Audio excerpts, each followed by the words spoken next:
আসসালামু আলাইকুম viewers, welcome to my channel. আজকে আমি দেখিয়ে দিব প্যান কার্ড পাজামা কীভাবে সেলাই করতে হয়।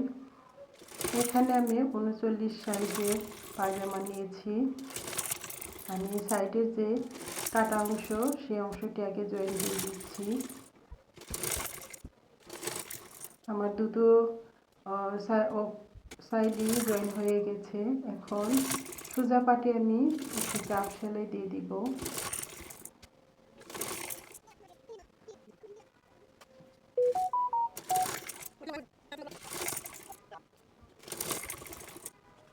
দুটো পায়ে আমার চাপ সেলাইতে দেওয়া হয়ে গেছে। এখন পায়ের যে অংশ সেখানে জয়েন দিয়ে দিচ্ছি।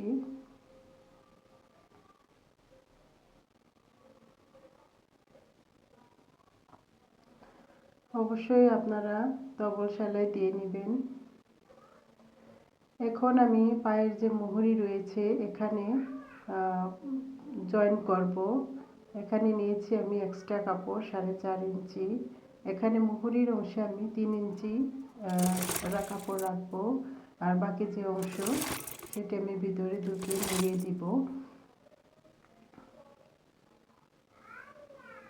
আমার দুটো পায়ের মুহুরির যে বাড়তি অংশ সেটা আমি জয়েন হয়ে গেছে।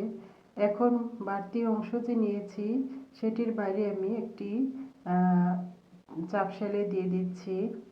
অবশ্যই বাড়তি যে অংশ নেবেন সেটির উপরে দিবেন।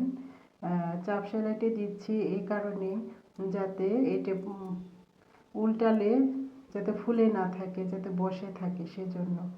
এখন এখানে আমি 3 ইঞ্চিতে দাগ দিয়ে নিচ্ছি। 3 ইঞ্চি রেখে আমি বাকি অংশটুকু ভিতরে ঢুকিয়ে দিচ্ছি। এখন পায়ের মুহুরির অংশে আমি 3 ইঞ্চি রেখে সেলাই দিয়ে দিচ্ছি। আমি এখানে কোমরে জয়েন্ট না করে পায়ের মুহুরিতে জয়েন্ট দিয়েছি, কারণ আমার কাপড় কম ছিল এখানে।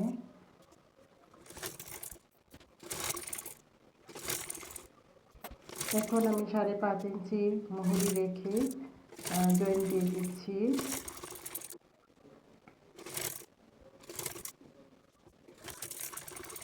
ডবল সেলাই দিয়ে দিচ্ছি। এখন এখানে কোমরের অংশে রাবার দিব না, এখানে ফিতা ব্যবহার করবে। এখানে ফিতার জন্য 1 ইঞ্চি পরিমাণ রেখে আমি সেলাই দিয়ে দিয়েছি। ফিতার জন্য এখানে 1.5 ইঞ্চি কাপড় নিয়েছি। ভিডিওটি ভালো লাগলে অবশ্যই একটা লাইক দিন। আসসালামু আলাইকুম।